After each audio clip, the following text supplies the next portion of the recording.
Wednesday mornings from 6 till 8, it's Tina Gorman with Wake Up Wednesday.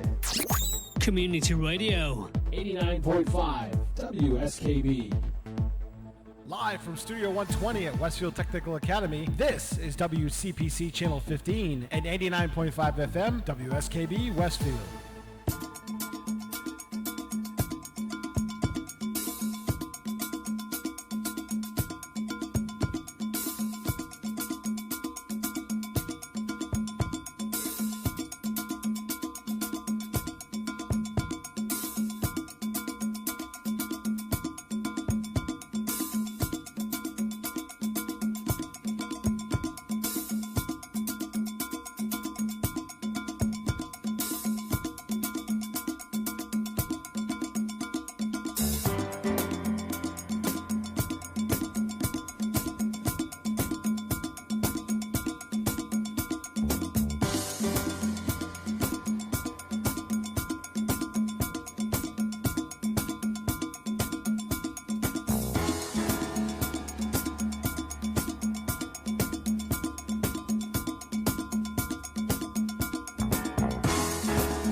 Okie dokie. Good morning, everybody. Welcome, Westfield. This is Ken's Den. Obviously, I am not Ken. Ken, good morning. We understand you are listening from Bradley Field on your way to the Mile High City. So here we are at WSKB, which is also WCPC, and we are broadcasting today from the Westfield Technical Academy. I'm from the old days where I still say trade school, so if I do say that, That's fine. somebody better just pinch me. All acceptable.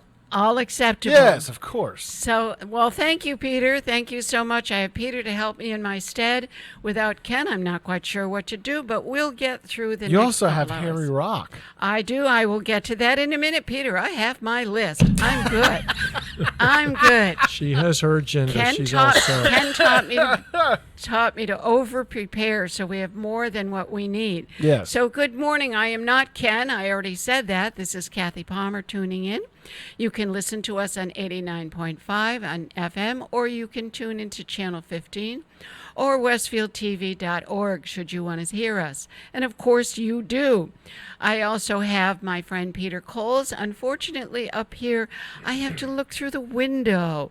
I see his smiling face. Well, eventually when we have students, you won't have to look through the window because I can come back out there. Excellent. So We do miss you, Pete. I'll see your smiling face. Yeah. To my right, I have my co-host this morning, a well-known figure around Westfield. We all know, none other than Mr. Harry Rock. Good morning, Harry. Well, good morning, Kathy. Thank you so much for inviting me in and sharing the hosting responsibilities with you in Ken's absence. Ken, hope you have a safe trip. We miss you, but Kathy, He's going nice to Vegas, be with you. that stinker. Is he Oh, going no, to wait a minute. This is Denver. No, he's going I to think Denver. he's going to Denver. Yeah, this is the Denver trip. I'm sorry. I think he's on his way to Denver, and you said that he's listening now, so we better behave ourselves, Harry. Yes, absolutely. Behave. Let's not say Absolutely. anything bad.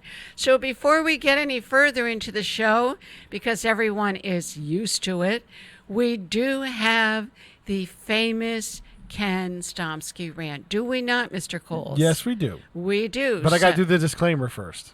Oh, yeah, you certainly do. Definitely disclaim. Go for it. The views expressed by the host during his rant are those solely of his own, not those of Westfield State University, the Student Radio Club, the Underwriters, Channel 15, or Southwest Airlines. Or me and Harry. And now... You know what, Pete? Whilst you are playing this back, I will be in the Transportation and Security Administration Airport Security Line at BDL, Bradley International Airport. Mr. Platt will be looking for parking at Logan. Both of us are leaving on a jet plane. 'Cause I'm leaving on a jet plane.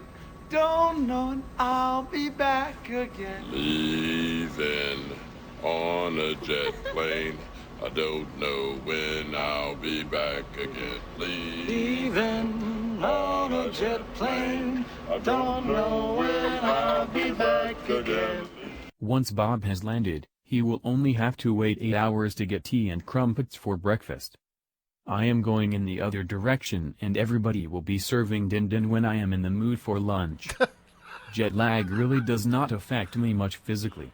And I think that Bob, at his age, he probably takes plenty of old man naps, so it should not be a big deal for him either. I know of something that affects the kitten of the Keys.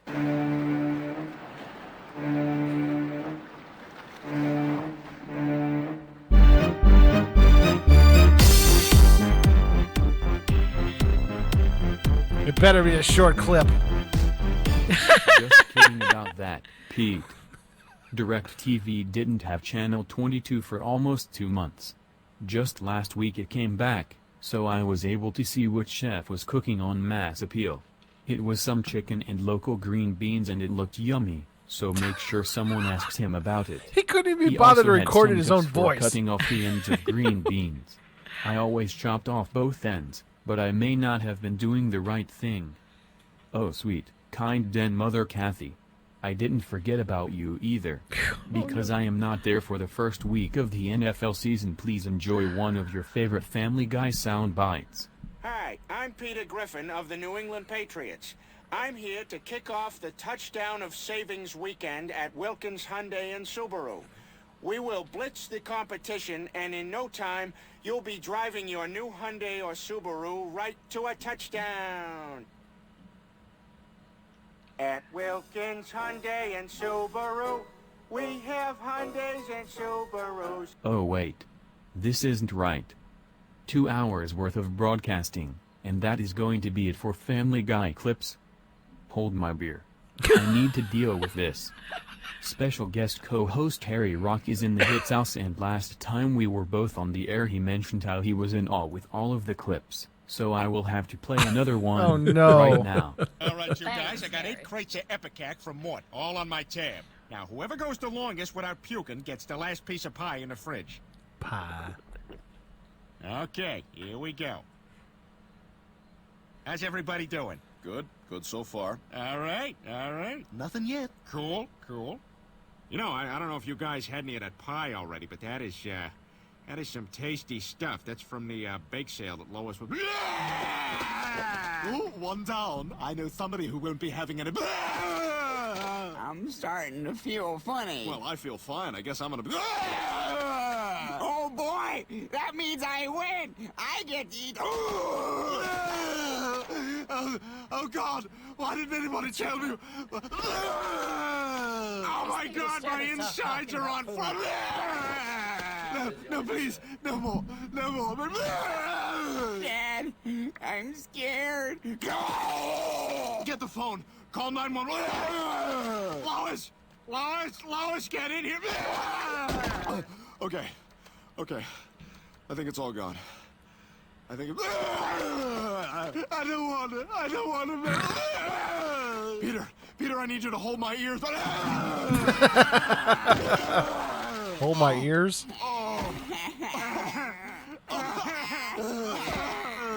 Who wants chowder? Yep. That is the clip Pete shot down last month. Be thankful, it easily could have been a farting montage that I decided to slip in there. By now the TSA has found my knives, weed, and bottle of mouthwash larger than 4 ounces. I should still be back home for next Tuesday. Maybe. Pete, this is your cue that I am about to throw to a break. We will be right back after we pay our bills.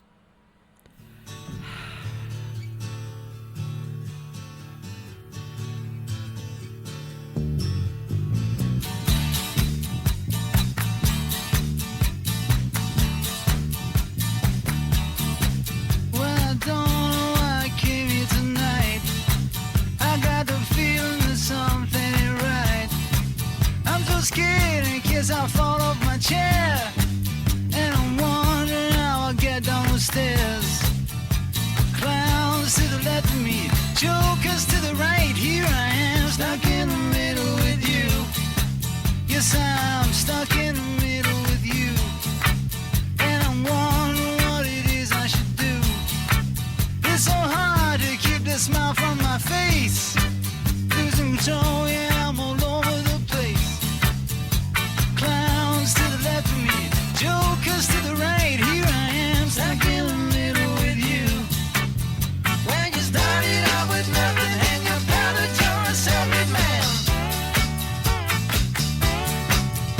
and your friends they all come calling, slap you on the back and say, please,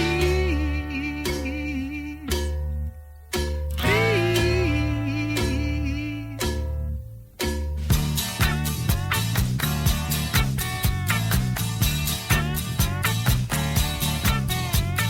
Trying to make some sense of it all, but I can see it makes no sense at all. Is it cool to go to sleep on the floor? 'Cause I don't think that I can take anymore. Clowns to the left of me, jokers to the right. Here I am, stuck in the middle with you.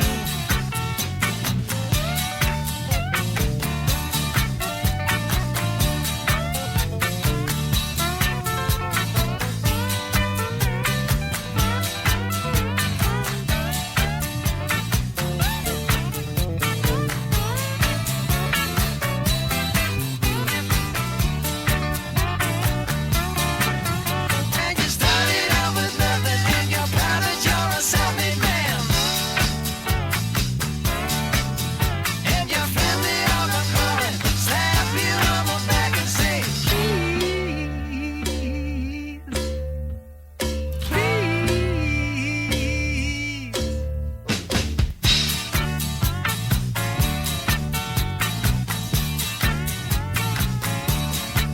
Yeah, I don't know why I came here tonight.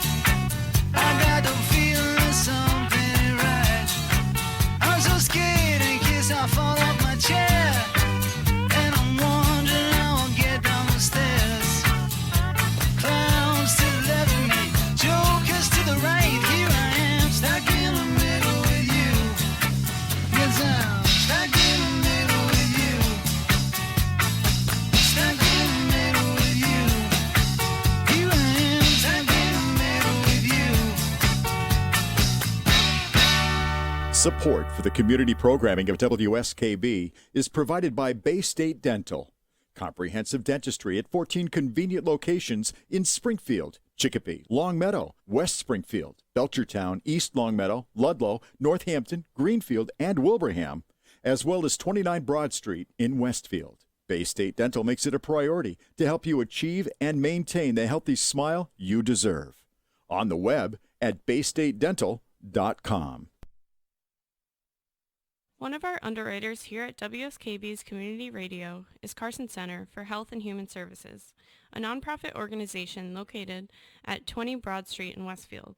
They provided behavioral health and rehabilitation services in communities throughout Western Massachusetts since 1963. There are services for children, adolescents, adults, families, and couples. You can find them on the web at carsoncenter.org or at 413-572-4132. Wednesday mornings from 6 till 8, it's Tina Gorman with Wake Up Wednesday. Community Radio. 89.5 WSKB. Live from Studio 120 at Westfield Technical Academy, this is WCPC Channel 15 and 89.5 FM, WSKB Westfield.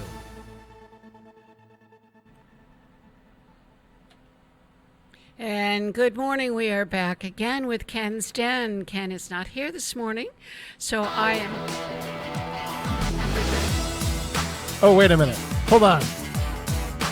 Okay. I think we've got something that wasn't supposed to be there. No. I'll do it better. We usually talk Big Brother in this segment. Oh, stop it. But I'm going to do this. Here's what I do to Big Brother.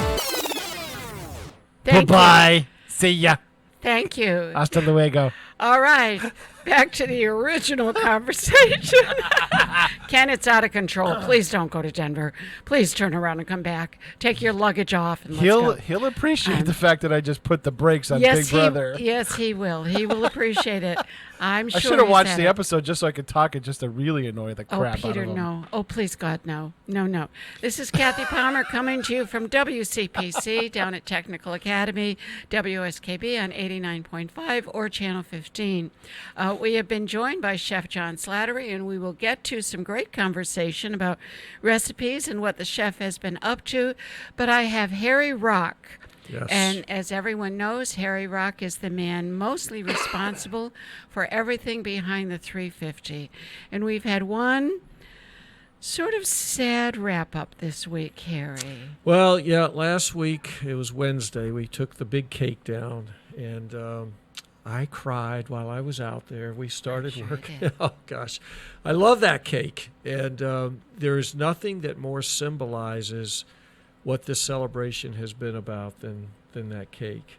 And it did everything that I wanted it to do from the standpoint of really unifying, gratifying, exciting, inspiring, and creating a sense of civic pride in Westfield. Mm-hmm. That early on, we had been in our planning for a year, and I really needed some successes to let people know, number one, that the celebration is going to be happening. 2, we knew what we were doing.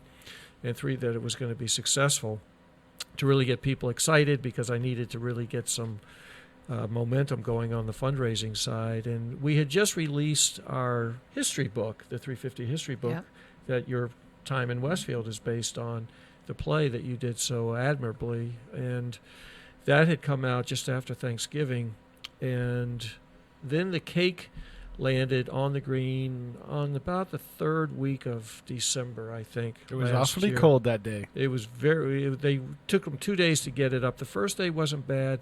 Second day was miserable, and you'll recall that was about 34, 35 degrees, pouring rain all day, really, truly hypothermic conditions, and it was just miserable, absolutely miserable. But those workers, and I give the credit to Paul Aslan from Elm Electric and the crew from West Tech Architectural Woodworking with Bruce Scheibel, who's the president and CEO there. They stayed with that until they got that cake up and lit. Well, they didn't light it, but get it totally up. It was just a miserable job, but it did what I wanted it to do, because I needed something visible that showed the city that Yeah, there's going to be a big celebration. And that cake did it, because if you didn't know there was a cake on the green, if you didn't know that there was the 350th celebration coming in 2019, then you didn't live in Westfield. So the cake was it was like a magnet. And throughout the entire time that it's been up, which is just shy of 9 months, families, children, youth groups, companies, the prom kids, everyone was going down and taking their pictures with the cake. And right up until the end, I had a little campaign going on where we'd put a couple of articles in both the Republican and the Westfield News. And I was very active on Facebook, and almost every day I was saying 5 days to go, 4 days to go, 3. Go down, get your pictures. It's a moment in time. What was important to me was to get the children with their pictures next to this cake, so that in the year 2069, when our 400th anniversary comes along, hopefully there will be a cake. There's no guarantees, but if there is, they will have the opportunity to take their picture next to that cake, and they can put those two together. It could be a hologram by then. Yeah, It's just projected there. It may actually be, because I don't know that they will be able to match what we've done here. But they did that in 1969, and that's where I got my idea from. Was there were children from 1969 that took their picture next to the 300th anniversary cake, and then did the same thing with our cake. And I saw that on Facebook, and I said, oh my gosh, we've got to do the same thing here. And families have been coming down. Matter of fact, on the Tuesday before the Wednesday, we went down as our group, the board of directors of the Westfield 350 went down to take our own group picture in front of the cake, and we were down there about 6 o'clock. I ended up staying down there till about 9 or a little after 9 o'clock that night, just hanging out. And there was a constant parade of people, families and children, coming down to take their pictures in front of the cake. And, of course, we were all wearing the green shirts, and a lot of people knew who I was and some didn't. But they kind of figured, hey, do you have something to do with this? Because I was wearing a green shirt with our logo on it. But people were so appreciative. I was on the other side having my picture taken. You never even saw me. You were while we were there? Yes, I was. Mary and Dunk and I went to the other side and took our picture in front of the cake. You didn't come over and say hi? No, you were busy. You were getting your pictures taken, and we had to get back to rehearsal. Oh, I'm sorry I didn't see you. No, that's okay. But to my point, nothing has symbolized more the sense of this great celebration than that cake. And it just did everything that we hoped it was going to do. And when we finally made the decision of the timing, and this was in coordination with WOW, because they have a concert coming up this week on the 12th, but really getting ready for the Big Pumpkin Festival, we needed to get the cake down. And I was actually happy to be taking it down in better weather than waiting until December in the cold weather. So it gave us an opportunity to take it down with care, because it's going on to Hatfield. And 2020, Hatfield is celebrating their 350th anniversary, and I'm really excited. They reached out to me, I think probably in February.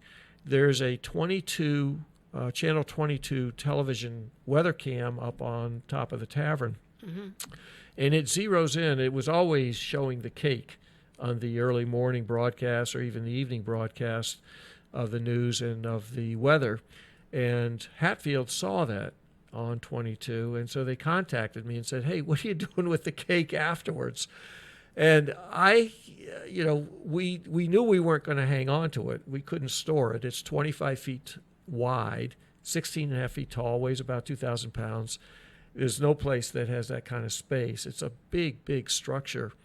And so I knew that it was either going to go to the landfill or I needed to try to find another home for it. So I had actually gone online and I had downloaded all the cities and towns in Massachusetts. Good idea. Yeah, and you Very can good go idea. online. There's a listing of all of them with their years of incorporation.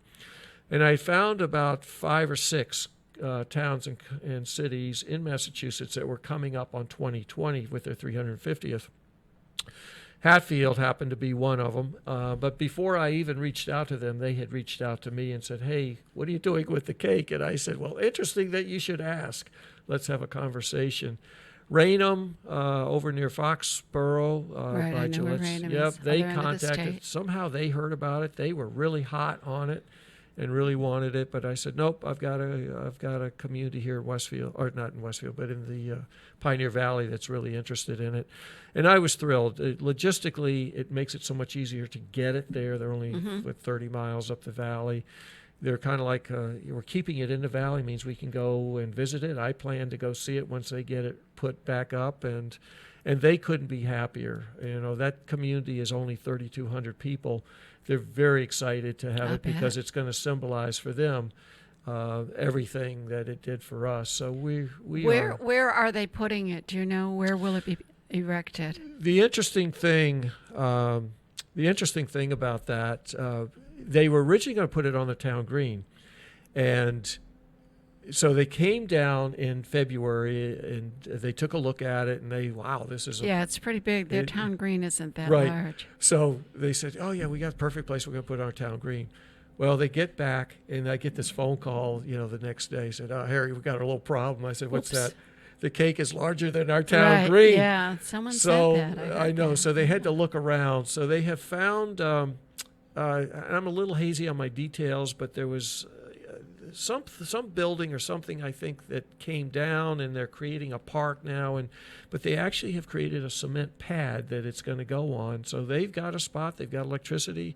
They are excited, and the cake right now, it was a bear to take apart, quite frankly. I was going to ask you that. Who actually took it apart? That looked like a major project. It was a major project. All day. So first of all, I want to say thanks to Westfield Police, because they came and shut off the inside lane for us with cones so that we had a staging area for our trucks, and also DPW to make sure that we could get access to the green. But big kudos to G&E, because they brought a crane in that we needed to lift the sections off. It's 17 pieces, and they're heavy. And so we needed a crane, when you're 16 and a half feet tall, and it's got to lift up even higher than that to clear the candles on the tier below it. G&E, they helped us put it together. G&E, I can't say enough, throughout the entire celebration. Our Westfield 350 bike that we created for the first night, they lifted up on the Boys and Girls Club. Whenever we've asked G&E, they've always come forward. They've been phenomenal. But West Tech Architectural Woodworking, the company that built it, and they did this almost gratis at their cost. They didn't charge us anything. This was a feel-good thing. Bruce Scheibel, who's the president and CEO there, wanted to give back to his community, being Westfield. Westfield's been good to them as a company, and he really wanted to give back. And quite frankly, if it wasn't for him stepping up at the time, we wouldn't have a cake, because it was funny. When I got asked to take this 350 thing on, there were three resonating themes that kept coming back from the public. Here we go again. Right. Well, not the fun, educational, historical. No. People remembered the parade. Yes, and this is coming point for now adults like my age. They remembered the parade. Can we do a parade? I said, yeah, we can do a parade. We'll put that on our list. Oh, we remember the mummers. Can we have the mummers? Oh, yeah. If I do my fundraising and I get enough money, because they charge, we can get the mummers. I didn't see that as an obstacle. The third one that they kept throwing at me was the cake. We remember the cake. We had our pictures taken in front of the cake. And had you seen the cake before that? I had only seen a picture of it. Okay. And I'd seen a photograph of it, but that was it. And when I said, oh boy, I don't know if I can replicate that, because I saw that photograph and I saw some pictures of some children next to it, and I said, I don't know if we can do that. But it was thanks to Bruce Scheibel and West Tech, who built it, that cake came to real life, and they're the ones that took it apart. Excellent. We'll come back to this if you have any more on the cake. I do. It's time to do a little break for our underwriters. Pete, take it away and bring us back in. Sunshine when she's gone. It's not warm when she's away. Ain't no sunshine when she's gone, and she's always gone too long. Anytime she goes away, wonder this time where she's gone. Wonder if she's gonna stay.